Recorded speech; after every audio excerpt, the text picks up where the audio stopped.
Before we start, cell phones off, please. Thank you. Happy to have everybody here today. My name is Johnny Holliday. A very special day at Xfinity Center for a very special event as we enter a new and exciting era of Maryland basketball. On stage today is University of Maryland President Darrell J. Pines and the interim Barry P. Gossett Director of Athletics, Colleen Sorum. And you'll no doubt notice a new face on stage today with us, a face and a name that's going to be synonymous with Maryland men's basketball for many, many years to come. To get us started today, I'd like to welcome to the podium the interim Barry P. Gossett Director of Athletics, Colleen Sorum.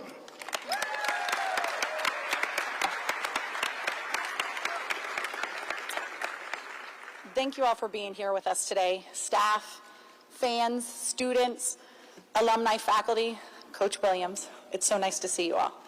It's both an honor and a thrill to be standing on this stage today on Gary Williams Court at Xfinity Center.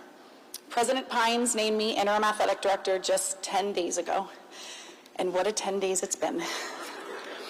During both of our basketball programs advanced to the Sweet 16. Let's hear it for our Turks, Coach Freeze, and our men's basketball team. It was such an exciting year for both teams, and to watch them finish just a great year. And of course, over the past 10 days, we conducted a search for our new head men's basketball coach. During a search for a head coach is intense and a challenging experience. It's a decision that will impact our program for years to come, both on and off the court. It's a decision that comes with intense scrutiny and media attention. Donors and supporters voice their opinions privately and publicly. Blogs and message boards explode with rumors and suggestions. But this is what athletic directors do. This is the mantle we bear. And though I've held this title for just a short period of time, we were ready for this. From the beginning, we focused on a few things we wanted in a coach. Demonstrated success at the head coach level, postseason experience, familiarity with the East Coast and the rich DMV recruiting area, and experience dealing with the NIL and revenue sharing landscape. We also wanted someone with great character, a leader of young men, and we wanted someone with passion for Maryland basketball. Against that framework, we got to work, evaluated over 30 talented and successful coaches, and one name immediately rose to the top, a man that checked all of our boxes. During that same time, some of our most valued and trusted supporters suggested names for our consideration, and from all of those lists, only one name was on everyone's list, and it was the same name that was already sitting on the very top of our list. That man, that coach, was Buzz Williams. Buzz has been a success everywhere he's been. At Marquette, his teams made 3 Sweet 16 appearances and 1 Elite 8 appearance. At Virginia Tech, he added another Sweet 16. Buzz most recently coached at Texas A&M, leading the Aggies to the NCAA tournament in each of the last 3 seasons. And he was named the SEC Coach of the Year twice, in 2020 and 2023. And listen to this is an unbelievable stat. Buzz has won at least 100 games at Marquette, Virginia Tech, and Texas A&M. Here at Maryland, he has the historic opportunity to be just the 3rd coach to win 100 games at 4 Division I schools. Let's guess who the other 2 are. First one, Steve Alford. Second one, our very own Lefty Drizel.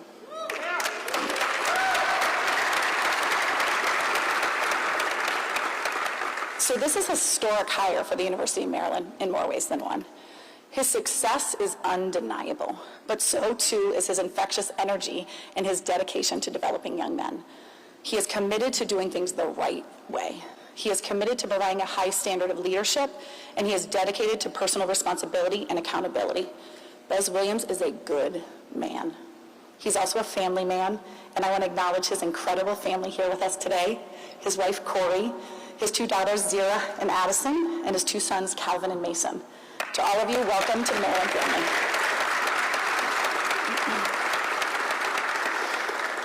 Buzz and I share high expectations. We intend to position our men's basketball program to compete year in and year out for conference titles and national championships, because that's what Maryland basketball is all about. We will provide the resources Buzz needs to win, and we will win. It is my great privilege and honor to officially introduce to you the new head coach for Maryland men's basketball, Buzz Williams.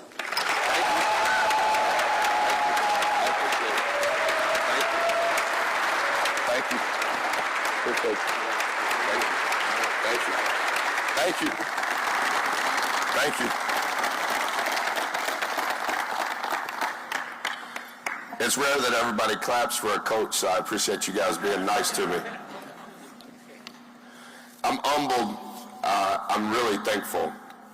And I want to go a little slower than I normally do because I want to make sure that I articulate all of the emotions that have transpired over the last 48 hours.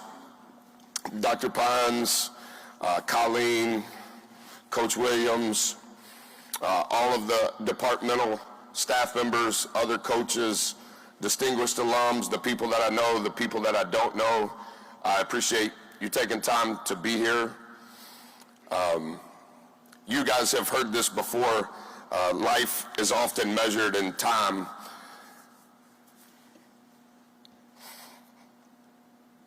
But it's remembered in moments.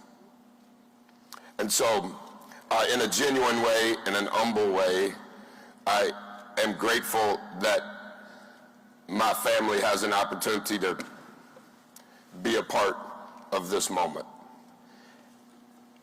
And I know Colleen's already introduced them, but I've spent most of my adult life studying greats like Coach, watching every press conference like this, every post-game press conference, reading every newspaper article when that was important. I've studied coaches my whole life, not ever thinking that my name would be in that mix, nor am I deserving. But part of what has happened over the last 25 years that I've been married, press conferences by my wife are judged relative to the timeline of when the coach introduces their wife. So I may fail the rest of this 7 minutes. I'm not going to fail on this time. I was married June the 10th, 2000. This is my wife, Corey. We will have been married 25 years. We have 4 children. Zira is just graduated from James Madison and works in the Ministry of Young Life in Virginia. Calvin is a senior in college at Texas A&M.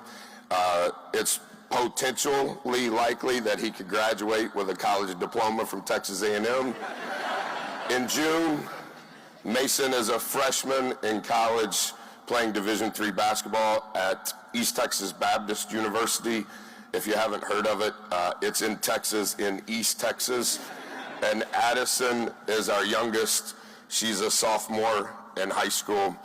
And so we moved plane, trains, automobiles, and had a couple of boats involved for all of us to be here since this all went down. So thank you guys for giving us this moment to remember the rest of our life.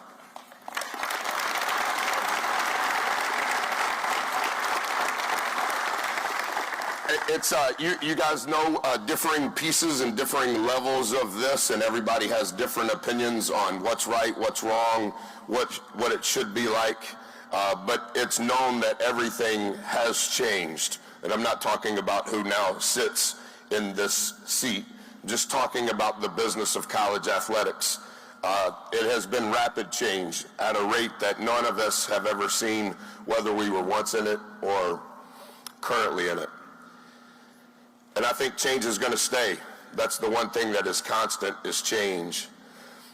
The one thing that we've tried to focus on wherever we have been on are the things that don't change. And most of us, if not all of us, know the value of being on a team.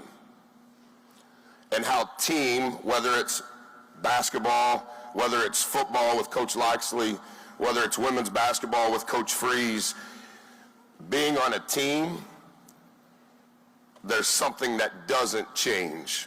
There's something that's life-changing about being on a team. And so to have the opportunity to be on this team means the world to me, but I also understand the magnitude and the mantle that it is to be the steward of that team, and I do not take any portion of it on the floor, off the floor, in any sort of arrogant way. Teams change us. Teams grow us up. We have to learn how to be a great teammate. We have to learn how to help win. There's different measurements on winning.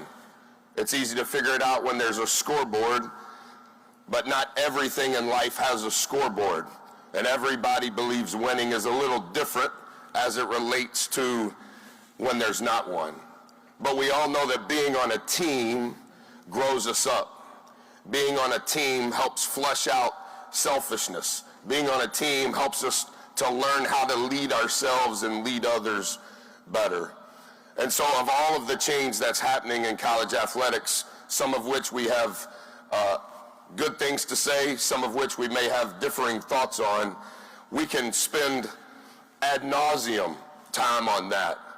But to talk about what has been created for all of the teams we've been on, those are some of the fondest memories we ever have had. And so teams can be a basketball team.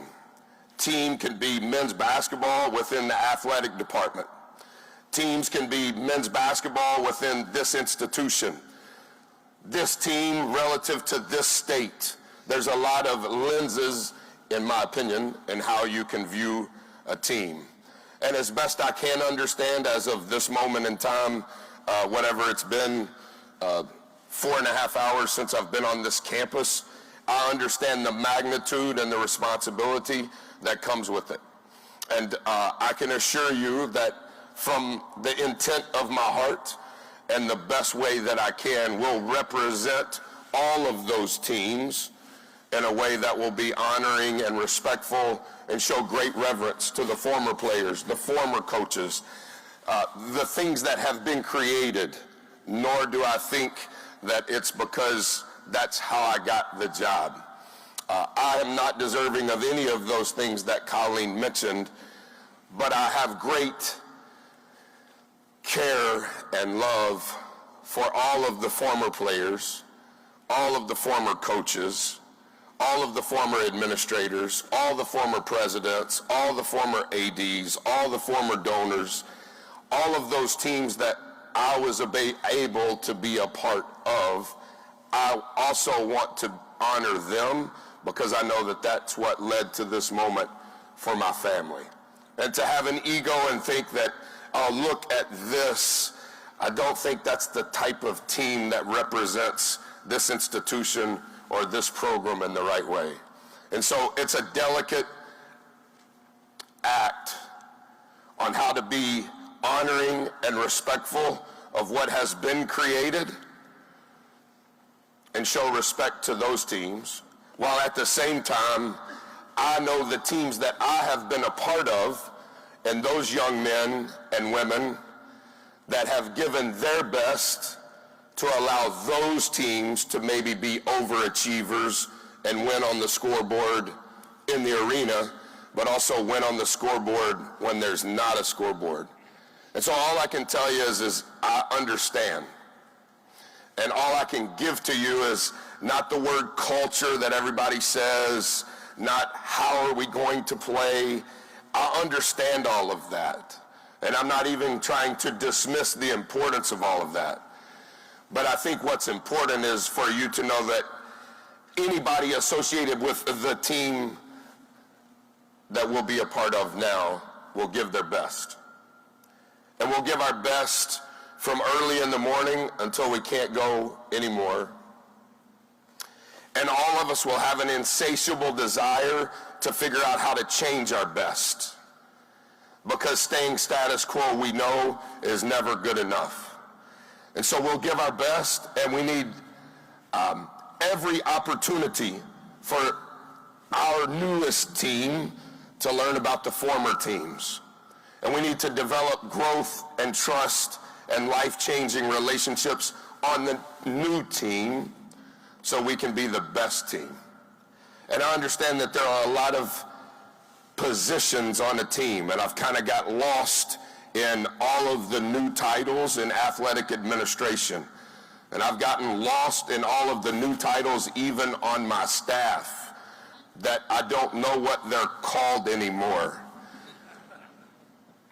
But I do know that regardless of what you're called, whether you came here as a freshman, whether you came here from the portal, whether you're the director or the deputy or the starter or the sub, you have a role on the team. And we want to do our best to play a role on the team represented in this arena, represented on this campus, represented in this department, represented in this institution. And of all of the boring press conferences that you've listened to, all I can tell you is I'll try real hard. And the intent of my heart will not be selfish. And the intent of my heart will be to be the best that we can be to represent all of the teams. And so thanks for changing the itinerary of your day. Thanks for caring about the program, otherwise you wouldn't be here. And thank you for allowing us to have a seat on Team Bus 1 on what this new team is going to be, and feeling as though what we believe in allows the next team to grow and be our best. Thank you guys very much.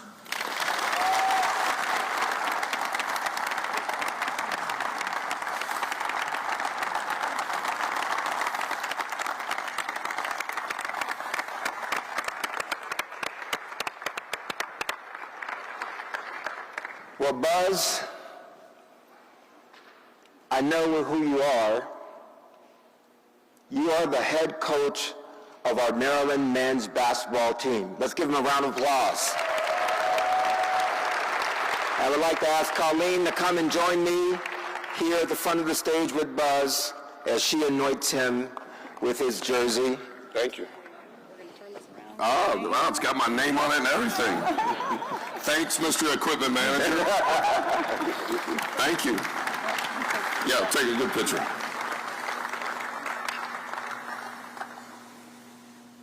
Guys, I met Mackenzie. This is Mackenzie. She's on our team, and she's the photographer. And she's never been in a media guide, but she will be going forward.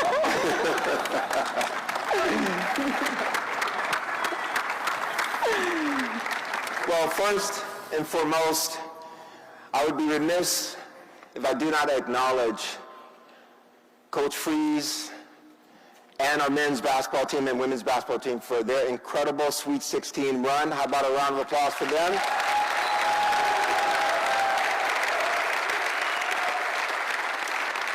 It was an incredible job by both our men's and women's coaches, staff, players, and our fan base and our supporters. Who's ever going to forget?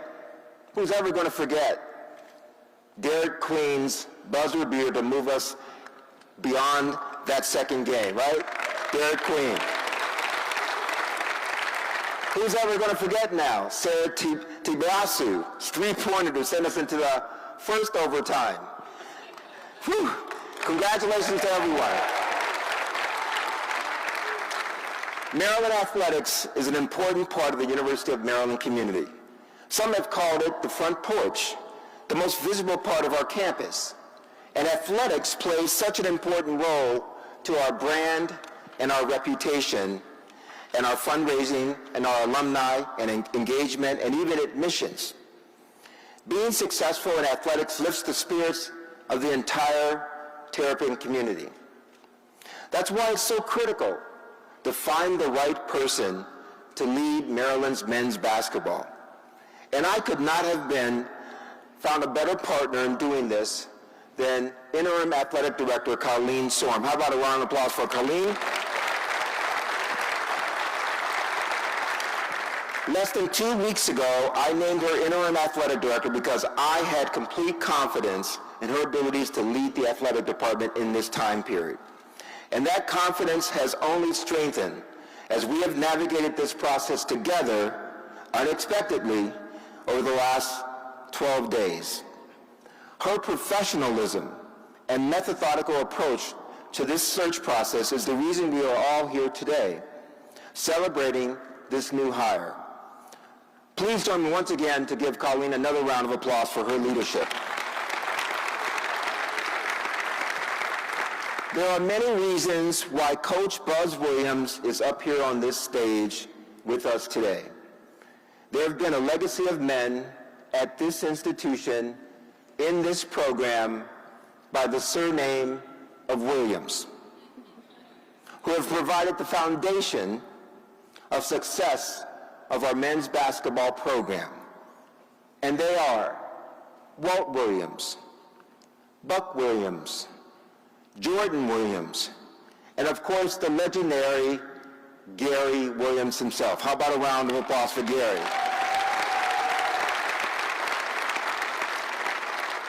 So now there's a new Williams, but really there's a new buzz around campus. Buzz has an exemplary record of competitive success. His resume speaks for itself. But during the search process, we all dug deeper to find the right coach. One of the things we did was we watched a lot of video. We watched Buzz as he coached, as he did interviews, like the one you just saw. We watched him deliver speeches on leadership. He delivers speeches on leadership. He teaches courses at his past institution on leadership. And one of the videos we watched that made an impression on all of us, it really made an impression on all of us, was a video where he didn't say a word at all. Take a look at this video.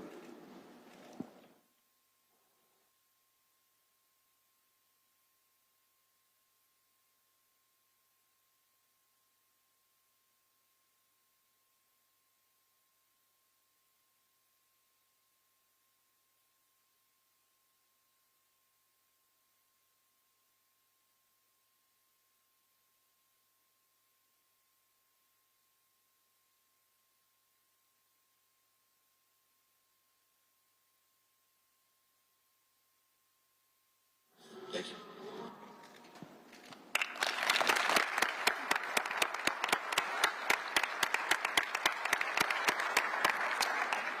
What a better testament to the man that is Buzz Williams than to hear it directly from one of your own players.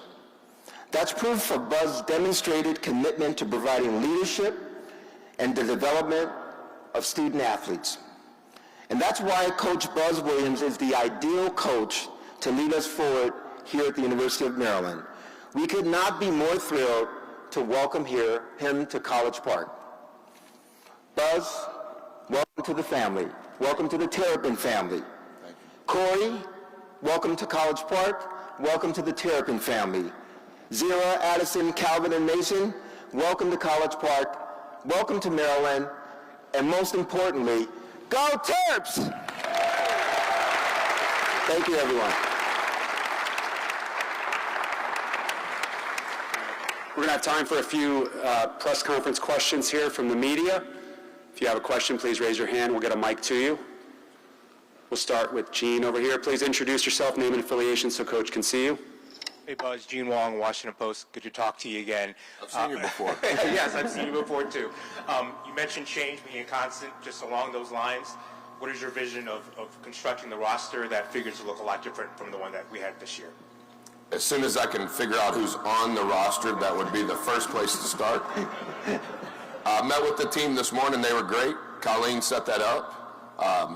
Not to share locker room things, but I think it's a volatile change that coaches always speak of, that sometimes players don't have the opportunity to speak of.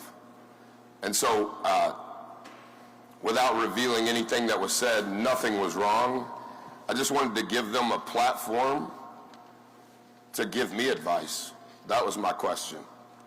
They've been here. They've been through a lot of success. And the last few days, it's very unsettling. It's unstable. And so I gave them the commitment that I just mentioned. If I can help you, I'll help you. And if that means it's here, we'll figure that out. And if that means it's somewhere else, that's okay too. I think any coach would tell you that roster construction now happens daily, not just the day of the press conference. And I don't want to make light of other press conferences on where things are at. That's what this has become. And change is going to be daily. I need to evaluate who's on the team. I need to hire a staff. But we need to be very thoughtful about who joins our team not only for this year's team, but does it make sense for now and in the future? And does it fit what we want our program to be about? And does it fit how we want to play? And so it's transparently, the last 32 hours, I've done no recruiting. And so I would say that there's been 700 people go in the portal since that time. So I don't know the latest. And at some point, maybe today, I can get to it. All right, we'll go on the right-hand side. Ed Lee. Ed Lee with the Baltimore Sun. Buzz, you just mentioned how unsettling these past couple of days have been for Maryland. You just took Texas A&M to 3 straight NCAA tournament appearances. What influenced you to decide to take this position? Yeah, all of that is emotional. I'm very emotional now, which is why I was so slow when it was my turn to speak. I'm a lot more comfortable in the locker room than I am the clips and the stats. What I would say without going into play-by-play, I was very impressed with Dr. Pines. And that's not to take away from Colleen, but it was a very unique and tight process. And I'm probably best when I understand exactly what it is and the parameters. And that was very attractive to me because this exposure of what all of this has become, it kind of gets loose. And I thought Dr. Pines was very direct from the get-go, and that was very attractive to my family and I. On the right-hand side, Noah. Yeah, I coached Noah Trisser with Associated Press. Just with everything that's sort of happened and been said around this program the last couple of weeks, did you ask for or get any assurances about the, I guess, commitment to men's basketball, and did any concerns come up on your end when you were deciding whether to take this? Yeah, just to answer the front part of the question, we were playing for a portion of the time Maryland was playing, and I'm somewhat removed from civilization in general, but during the basketball season even more so. And so I really didn't even know what had transpired. And I think that was what caught me off guard in my interaction with Dr. Pines, is he told me what had transpired. And I think that that's not to speak ill towards Coach Willard or the team. I didn't hear all of it, nor do I think all of it's important. But relative to what I thought was important on the commitment going forward, on what is needed to be successful at the highest level, there was never any question from them on the commitment for us, me, the staff, NIL, the players, the resources, the Gossett Center. I saw that this morning with a hard hat on. Like, I don't know how many of those will be available in August. It's going to be the best in the country. So I'm not trying to be argumentative on anything, but I'm at peace with all of it. Take 2 more questions. Dave Preston on the left-hand side. Dave Preston, WTOP in Washington. Welcome to College Park, the Big Ten and the University of Maryland. You mentioned coaching staff earlier. Do you have a staff penciled in place? And how have you put together staffs in the past when going from other spots? Sorry my answers are so long. I always want to be respectful of all of the families represented. So on my staff this past season, there were 110 years of experience with me. Obviously, not all of those years were at Texas A&M. That was from the beginning of my career at the University of New Orleans. I know that's never mentioned. I kind of like all those schools that have hyphens and directions, because that's been most of my career. 110 years is the most years of service, so to say, with any head coach in the country. I have tried to handle all 13 of my staff members and their families in a timely and respectful manner relative to what this process was, and it moves really fast. And so before I got on the plane, everybody knew, but the process of hiring, background checks, when, who's here, what's important, what fits, is it right for their family? Is it right for their children? So we're going through all of that, but I would like to get as many here as fast as possible. I had 1,189 texts on my cell phone as this press conference started. All right, last question. We'll take Jonas in the middle on the right side. Hey, Buzz. Jonas Schaefer, Baltimore Banner. Over your career, your teams have had a lot of different playing styles. Coming to Maryland, is there anything that you want to prioritize, especially offensively, in what you construct your roster around? What I think I'm supposed to say at a press conference is we want to play really fast. We want to score more points than the other team. We all want to clap and give great hugs and dap. I think what I've learned as a coach is in this ever-changing model, you have to have skill to be able to coach a lot of different ways. And I think the coaches that I've studied that are married to their style, I don't know that that's sustainable in what this model has become. And so similar to Gene's question, who's on the team, I don't know, but I know what's important from an intangible standpoint on being in our locker room and the pace at which we work and the care at which is intended for the process. We've adapted our style of play at each institution. We haven't been great, but we've been fairly consistent. And we have walked into scenarios where you are starting from ground zero and somewhat created and manufactured a way to be okay. And we always want to do better, but like how we played at Texas A&M was completely different than how we played at Virginia Tech. Different league, different scheduling, the net wasn't involved, the pace, all of those things are different. But I also think that what we've done a little bit, some of the smart people on my staff the last 30 hours is I want to make a good decision on how the league, what's important in the Big Ten. We've never coached in the Big Ten, so I want to have some context on what that is. But I think the coach's job is to get the best players that fit the people you want to be around and then figure out how to put them in a position to be as successful as they can be. All right, with that, we'll conclude the press conference. We'll take time to do some one-on-ones with television. Great day to be a Terp. Thanks again, everybody. Go Terps!